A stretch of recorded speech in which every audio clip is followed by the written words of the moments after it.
I can't worry about what everybody say about me. I ain't got no worries. If I can still play without cheating the game. The NBA just went back to the one formula it spent years trying to escape. Superstars are teaming up again. Giannis is in Miami. LeBron James and Jaylen Brown are in Philadelphia. Luka Dončić is the face of the Lakers. And Victor Wembanyama is becoming the centerpiece of San Antonio. On paper, this sounds terrifying. But there's a problem. Some of these teams may have gotten more talented without actually becoming better teams. And that's what makes this NBA offseason so interesting, because we've seen the super team formula before. LeBron, Dwayne Wade, and Chris Bosh changed the league when they joined forces in Miami. Then Golden State took it even further when Kevin Durant joined Stephen Curry, Klay Thompson, and Draymond Green. For a while, the message seemed obvious. Collect enough stars and eventually you'll collect championships. But then the Brooklyn Nets happened. Kevin Durant, Kyrie Irving, James Harden. 3 superstars. 3 unbelievable offensive players. And somehow they never even made the finals together. That should have taught the league something. A roster can be stacked with talent and still make absolutely no sense on the court. And now the NBA is testing that idea again. Look at Miami. The Heat just made one of the biggest moves of the offseason by acquiring Giannis Antetokounmpo, giving them one of the most dominant players in the entire league. Sounds perfect, right? Not exactly, because Miami didn't simply add Giannis to an untouched championship roster. They had to give up major pieces and draft capital to get him. So now the Heat have the superstar, but they also have to figure out everything around him. Who shoots? Who creates when Giannis is trapped? Who gives them enough spacing? And can the rest of the roster survive the price of acquiring a player like him? Then there's Philadelphia. This might be the most ridiculous experiment of them all, because the Sixers now have LeBron James, Jaylen Brown, Joel Embiid, and Tyrese Maxey. 4 players who are capable of being major offensive weapons. 4 players who are used to having responsibility. 4 completely different games. And suddenly, the biggest question isn't, how talented is Philadelphia? We already know. The real question is, how are all these stars supposed to fit together? Because there's only one basketball. And this is where the new super team era gets really interesting. The NBA has become smarter. Defenses are better. Role players are better. The three-point shot has completely changed spacing. And in the playoffs, every weakness gets exposed. So maybe the NBA has learned the wrong lesson from the super teams of the past. Maybe the goal isn't to collect the most stars. Maybe the goal is to build the team that makes its stars work. And if that's true, the biggest super team in the NBA might not actually be the best one. Because this season, we're about to find out whether these teams built championships or just collected names. And this is where the super team idea starts to fall apart. Because getting the stars is only the first step. The real challenge is figuring out what happens when those stars have to share the same basketball. Take Philadelphia. LeBron is still one of the greatest playmakers in NBA history.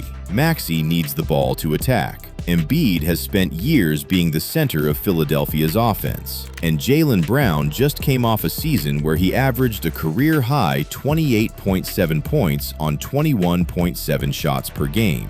So now ask yourself, who gets the ball? Who takes the shots? Who becomes the second option? And when the game is tied with 20 seconds left, who is actually making the decision? That's not a small problem. That's the entire offense. Because these aren't role players being asked to sacrifice a few touches. These are superstars who built their careers around having the ball in their hands. And that's why Philadelphia might be the ultimate test of the new super team era. Because on paper, their talent is ridiculous. But the NBA doesn't play on paper. It plays possession by possession. And every possession forces a decision. The same thing applies to Miami. Giannis gives the Heat something almost impossible to find. A player who can dominate the paint, create in transition, defend at an elite level, and completely change how opponents have to guard you. But that also creates a responsibility. Miami has to build the right environment around him.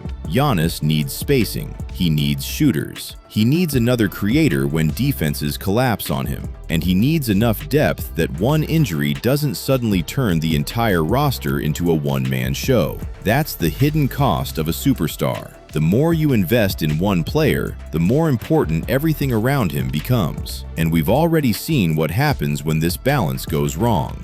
Brooklyn had Durant, Kyrie, and Harden.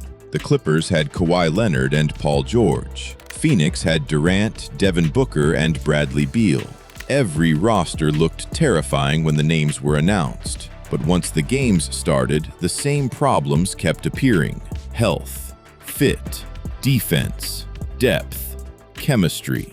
Because eventually, somebody has to do the dirty work. Set the screen, guard the best player, run back in transition, stand in the corner for 5 possessions without touching the ball. And that's something a superstar doesn't automatically solve. In fact, sometimes the more stars you add, the harder those sacrifices become.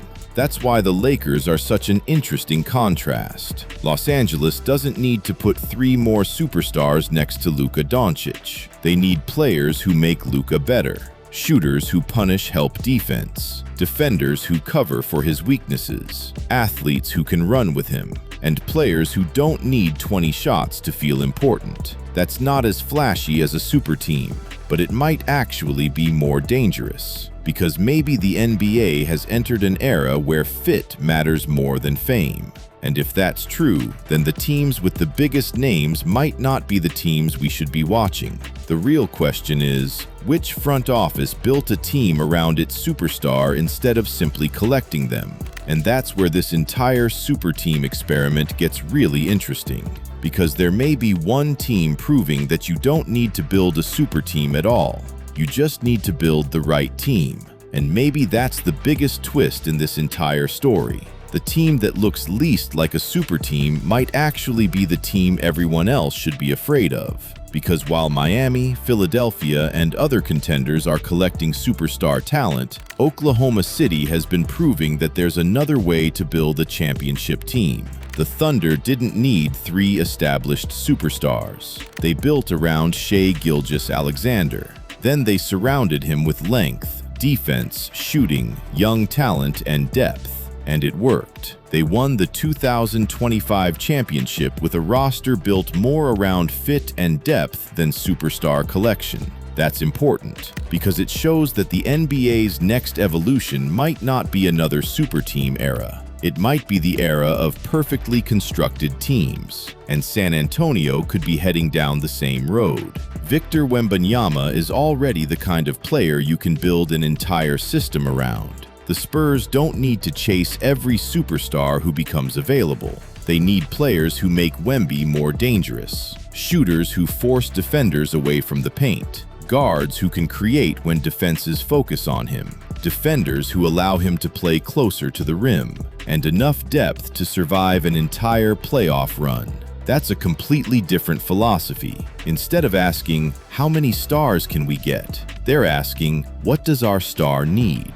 And that might be the question that decides the next NBA champion. Because look at the teams we've been talking about. Philadelphia has incredible talent. Miami has Giannis. The Lakers have Luka. But every one of them has to solve the same puzzle. How do you turn individual greatness into collective greatness? That's what made the greatest super teams successful in the first place. The stars eventually stopped thinking about what they were losing and started thinking about what the team needed. And that's the part nobody can predict from an off-season transaction. You can predict talent. You can predict contracts. You can predict who scored the most points last season, but you can't predict chemistry. You can't predict injuries. You can't predict whether a superstar will accept fewer touches when the game matters most. And you definitely can't predict what happens when a 7-game playoff series finds the one weakness your team hoped nobody would notice. That's why these new super teams are so fascinating. They aren't guaranteed failures, and they aren't guaranteed champions. They're experiments. Miami is testing whether Giannis can transform the Heat into a championship team. Philadelphia is testing whether four major offensive talents can actually coexist. The Lakers are testing whether Luka can be surrounded with the right pieces without needing another superstar. And San Antonio is testing whether one generational player plus the right ecosystem can eventually overpower teams with bigger names. And that's why I don't think the super team is necessarily dead. I think the definition of a super team is changing. Maybe the next super team isn't three superstars standing next to each other in a graphic. Maybe it's one superstar plus 10 players who perfectly understand their jobs. Because at the end of the day, stars win attention, fit wins possessions, depth wins series, and chemistry can win championships. So when the 2026 season begins, don't just look at the team with the biggest names. Watch what happens when the games get difficult. Watch who gives up the ball. Watch who makes the extra pass. Watch who defends. Watch which superstar accepts the role the team actually needs, because that's when we'll finally know the answer. Did the NBA really bring back the super team? Or did it accidentally prove that the super team was never the point?